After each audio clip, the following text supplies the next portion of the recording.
Hello everyone, my name is Milo Pond, and here are some thoughts and opinions on Soccer Mommy's Sometimes Forever. Soccer Mommy, aka Sophie Allison, has been making music for a very, very long time. I've been a fan of her music for a very long time as well, with releases such as Clean and Color Theory have been some of my favorite albums of the past couple of years.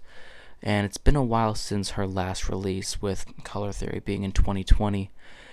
And I'll admit, I was really looking for Soccer Mommy to come up with something that would be different, that would really alter her sound in a lot of ways, because she's been doing this indie rock, sort of linear into bedroom pop, alt rock thing for a while now.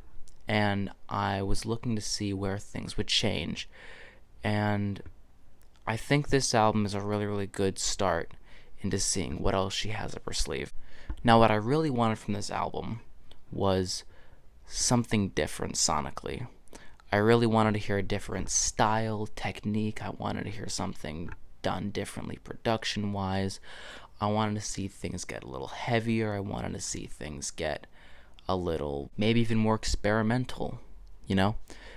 There's lots of things here that I really, really wanted to try and see what really stuck out to me on a first listen.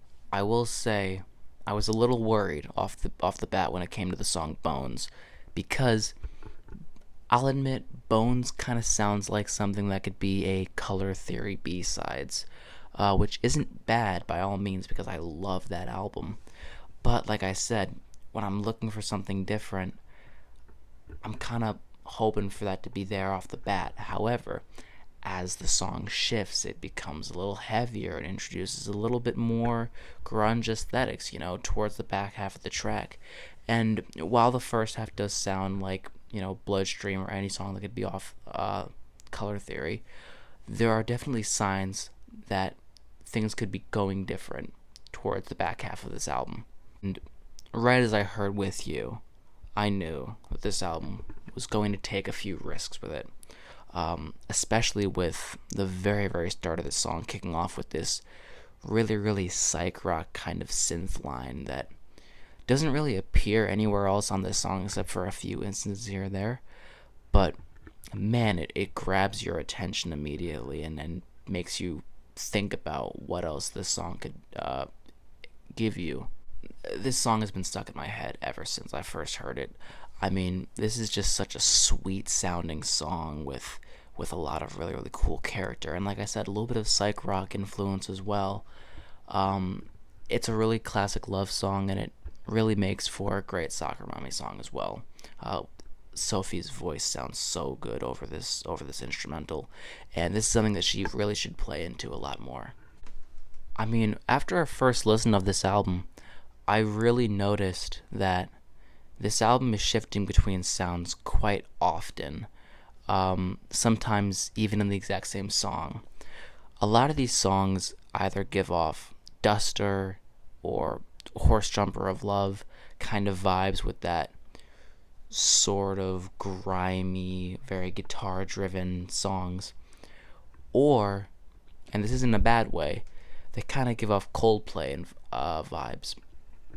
And I'm talking like the Scientist type of Coldplay, back when Coldplay was a lot more instrumental and had a lot more sweet sounding stuff that wasn't so pop influenced. I mean, examples of that Duster like sound, Darkness Forever is a great example of that. It's got these chopped and sliced up drum fills that just litter the song, and this really, really great guitar playing, kind of heavy sounding, kind of brash, and this is some of the heaviest stuff Soccer Mommy has ever made so far, but it fits right into her wheelhouse. Following Eyes has these really, really cool, drowned out drum fills that are really, really sparse throughout the song, but really give this song a lot of character. And the little passages in between the verses that kind of connect everything together are really, really cool sounding. They kind of meander a little bit, but this is one of those songs that kind of switches once the chorus hits. Not so much in a poppy way, even though you could make some comparisons, but it just sounds like your classic Soccer Mommy, which, isn't really bad when there's a lot of other great ideas intermixed. Fire in the Driveway has this really, really nice acoustic guitar throughout the song, and, somewhat traditional breakup lyrics intermixed. But we actually get to hear some of Sophie's falsetto on a few moments of this track, and it just reminds me that she's got a great voice, and she usually does her very, you know, regular singing voice throughout a lot of this album, as she does on previous albums. But whenever she goes into her higher register, or even in her head voice, it's really, really pretty, and I wish that was emphasized a little bit more. Also, there's these strings that just fill out the song, and I get chills just hearing them, because hearing this kind of orchestral instrumentation throughout the song, it really shows that there's a lot of risk being taken here. I mean, thinking back to how this album rollout first happened, I remember hearing Shotgun and honestly not liking it too much as an opening single. I mean, it definitely did hook me with that really, really great bass line at the start, but I wasn't really feeling the chorus, and I thought that overall, having this be the opening single must mean that the album might have a few different ideas, but not really anything that sounds still like Soccer Mommy. And this wavy chorus is so great, and a lot of the backing vocals and everything else that fills out the track. This thing is such a genius opening single. I don't know what I was thinking when I didn't really give it a shot after I first heard it. It's got these really, really dry kind of drums littered throughout as well that just pair with that bass line so well. Don't Ask Me and Unholy Affliction both sound like songs that would be perfect in early 2000s music history. Don't Ask Me pretty much sounds like it could be the anthem to any movie about skaters and love in 2004 or whatever. And Unholy Affliction pretty much sounds like anything that you would find in your dad's CD cabinet. It's got this really kind of ambient drone buzz that just filters the track over and over again, with these kind of dry but still very crisp hi-hats just all throughout the song. This thing is by far the weirdest song that you would expect from a Soccer Mommy album, but like I said, it fits in her wheelhouse really well, and I'd like to hear more of this drone-like ambient style and texture in a lot of her music going forward. And if you want acoustic ballads, there's still a lot on here. Those being New Demo and Still. I mean, both of these songs are almost very brand new inspired. New Demo has these really interesting lyrics about government corruption and greed and spending and feeling trapped, whereas Still is, I'll say it, a very, very dark song about feeling trapped, not so much in a kind of society, but more so in a headspace, and feeling as though there's not many options besides, very drastic measures. When Soccer Mommy gets very emotional and gets very real, when it comes to talking about real things, it definitely hits home, and it definitely feels valid, and it definitely feels like it makes sense on this album. I mean, after all, this album feels like very much a sign of the times about just how she's feeling and how she kind of views the world right now.